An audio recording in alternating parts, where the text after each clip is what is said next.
Good evening. This is Dillard Pickleson coming to you live from News 29. Unfortunately, this evening I've come to you distraught. Distraught because another young black man has been brutalized by law enforcement once more.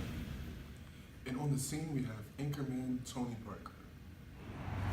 Yes, Pickleson, I'm live here on the scene, and it's unfortunate again, another incident of police brutality, senseless violence once again. It's always tragic. I can say that this type of incident will only fuel the type of negative tendencies that come about because of the injustices that have been inflicted upon the black community. And the only thing we can really do about it is work together, I would say, but the family here is distraught. I just spoke with them and they want justice for their son. It's just sad to hear all this again, same old story. So Anchorman Parker, so what do you think this says about our current state of our criminal justice system? Civilians are often persecuted for crimes that they didn't commit. How do you feel like our criminal justice system will handle this incident? One, they could probably rectify the situation and give justice where justice is due and persecute those who are truly guilty and correct the problems of those who've been wrong. But with the current trends that we've seen, I don't expect this. I feel as though that they are going to continue to do the same patterns that they've been continuing to do, because the current state of the system is just not one that will allow justice to rain down for those who have been heinously afflicted by the malice of those who have hate in their hearts. So I would just have to say we'll have to see what the verdict will be. Hopefully it will be a swift trial, because the evidence is stacked against the policemen and there's plenty of evidence, plenty of recordings. I don't see why the victim should be persecuted. We can't come to some common ground and figure out a common solution for us to solve these problems,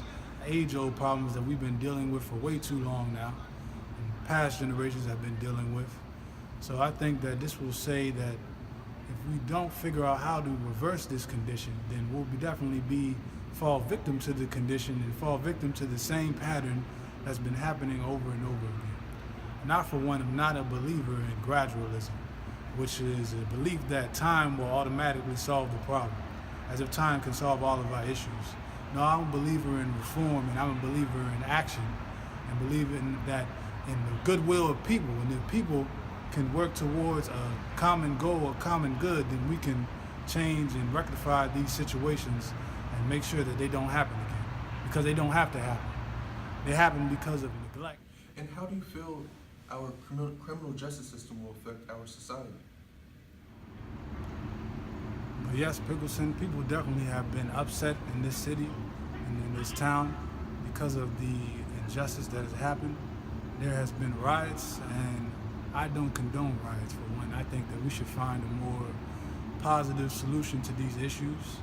But I can sympathize with the victim, with the family of the victim. I definitely spoke with them earlier, and they've been distraught, but they've been working towards doing something more positive and doing something more constructive with their time. I would just have to say that this is an unfortunate event that has transpired in this area. I hope that future things like this don't happen, and that we can get around these types of incidents and come to different sorts of solutions. Yes, and if there's anything else I can say is that people should not have to live in this condition. They shouldn't have to duck and hide and be afraid of any man or woman, period, no matter what color they are. They shouldn't have to go outside and think that this is the last day they may see their child or their mother or their father. They shouldn't have to live in these types of conditions. And in fact, I'm appalled that today, in the richest nation in the world, we even have to live in these type of conditions. And I would say that we should do anything that's within our power to change the conditions that are inflicted upon the people in this society, no matter what color they are. And this concludes the story that we've been following all this night. Back to you, Dillard.